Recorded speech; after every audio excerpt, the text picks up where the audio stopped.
Hi friends, welcome back to our channel. ఈరోజు మనము సగ్గుబియ్యం వడియాలు ఎలా తయారు చేయాలో చూద్దామండి. ఈ వడియాలు 1 ఇయర్ పాటు నిల్వ ఉంటాయి. మరి దానికి కావాల్సిన ఇంగ్రీడియంట్స్ ఏంటో చూసేద్దామా. ముందుగా నేను 1 కప్పుతో సగ్గుబియ్యాన్ని అయితే తీసుకున్నానండి, 1 గ్లాస్తో.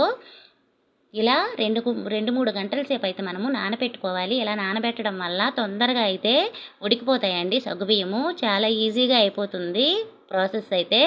నేనైతే కుక్కర్లో వేసుకొని ఉడికించుకుంటున్నాను. కుక్కర్లో వేసుకొని 5 విజిల్ వేసుకుంటే తొందరగా అయితే అయిపోతుందండి. 1 గ్లాస్ సగ్గుబియ్యం తీసుకున్నాం కాబట్టి 5 గ్లాసుల వరకు వాటర్ తీసుకుంటే మనకి పర్ఫెక్ట్గా అయితే వస్తాయి వడియాలు. చూశారు కదా, ఇలా 5 గ్లాసులు వాటర్ వేసాక 5-6 విజిల్ వేసుకుంటే మనకి మెత్తగా ఉడికిపోతాయండి సగ్గుబియ్యము. అలాగే గిన్నెలో కనుక వేసుకుంటే మనకి 20 మినిట్స్ అయితే టైం పడుతుంది. టైం అయితే సేవ్ అవుతుంది కదా ఇలా కుక్కర్లో వేసుకుంటే. అందుకే నేనైతే కుక్కర్లో వేసుకుంటున్నాను. ఇది ఇప్పుడు పక్కన పెట్టుకొని ఇప్పుడు మనము కారానికి ప్రిపేర్ చేద్దాము. కారం కోసం నేను ఎండుమిరపకాయలు తీసుకున్నానండి. కొంచెం బరగ్గా అయితే మిక్సీ పట్టుకోవాలి. మీకు కావలిస్తే పచ్చిమిరపకాయల పేస్ట్ అయినా వేసుకోవచ్చు. చూశారు కదా, ఎలా బరగ్గా అయితే నేను మిక్సీ పట్టుకున్నానండి. ఇవైతే కొంచెం కలర్ఫుల్గా వడియాలు అయితే కనిపిస్తాయి. ఇప్పుడు కుక్కర్ అయితే మూత తీసి చూద్దాము పక్కన పెట్టుకొని. చూశారు కదా ఎంత చక్కగా అయితే ఉడికిపోయాయో సగ్గుబియ్యం అన్నీ. అక్కడక్కడ మనకి సగ్గుబియ్యం కనిపిస్తే అప్పడాలు అయితే మంచి కలర్ఫుల్గా వస్తాయి. అక్కడక్కడైతే ఉంటాయండి సగ్గుబియ్యము. ఇప్పుడు దీన్ని స్టవ్ మీడియం ఫ్లేమ్లో పెట్టుకొని ఇలా స్టవ్ మీద పెట్టుకొని ఇప్పుడు మనము సాల్ట్ అయితే వేసుకోవాలి. రుచికి తగినంత సాల్ట్ అయితే చూసుకొని వేసుకోండి. వడియాలు ఎండాక మనకి సాల్ట్ అయితే ఎక్కువైపోతుందండి. అందుకే కొంచెం తగ్గించి వేసుకున్నా పర్వాలేదు.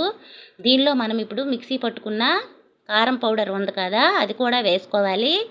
అలానే మీరు దీనిలో చాలామంది నువ్వులంటే ఇష్టపడతారు కాబట్టి నువ్వులు కూడా వేసుకోవచ్చండి. నేనైతే 1/2 టీ స్పూన్ వరకు జీలకర్రను అయితే వేసుకుంటున్నాను. ఇలా చిన్న మంట మీద ఉడికిస్తూ చిక్కగా అయ్యే వరకు అయితే ఉడికించుకోవాలండి స్టవ్ మీద పెట్టి.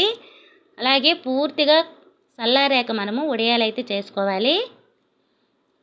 చల్లారిన తర్వాత తిక్కుగా అయితే అయిపోతుందండి, దగ్గరగా అవుతుంది.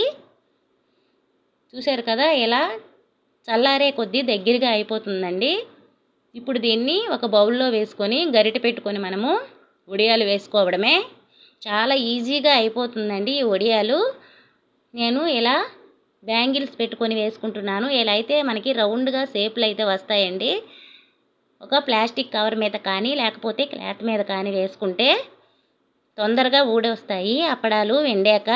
చూశారు కదా, మొత్తం కూడా ఇలానే వేసుకోవాలండి. అప్పడాలన్నీ కూడా మనకి తొందరగా అయిపోతుంది ఇలా వేయడం వల్ల.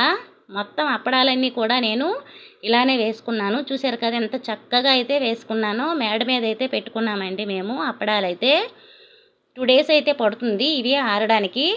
నేను 2వ రోజు అయితే అప్పడాలు ఇలా తీసుకుంటున్నానండి మేడ మీద నుంచి. చూశారు కదా ఎంత చక్కగా ఎండిపోయాయో, రౌండ్గా వచ్చాయి కదండి. ఇలా నేను బ్యాంగిల్స్ పెట్టుకోవడం వల్ల ఇంత రౌండ్గా వచ్చాయి షేప్లు అయితే. ఇప్పుడు మనము దీన్ని వేపుకుందామండి. కొంచెం స్టవ్ మీద ఆయిల్ పెట్టుకొని ఆయిల్ బాగా హీట్ ఎక్కనివ్వాలి. అప్పుడే మనకి అప్పడాలు పువ్వుల్లాగా వస్తాయి. అలానే వేపేటప్పుడు స్టవ్ను అయితే మీడియం ఫ్లేమ్లో పెట్టి వేపుకోవాలండి. చూశారు కదా ఎంత చక్కగా రెడీ అయిపోయాయో. మనకి 1 ఇయర్ పాటు అలానే స్టోర్ చేసుకుంటే ఇంట్లో మనకి తినడానికి సాంబార్తో చాలా బాగుంటాయి. మీరు కూడా ట్రై చేయండి. మీకు ఎలా వచ్చిందో నాకు కామెంట్ సెక్షన్లో తెలపండి. అలాగే మీ ఫ్రెండ్స్కి రిలేటివ్స్కి నా ఛానల్ అయితే షేర్ చేయండి. Okay friends, thank you for watching. Bye bye.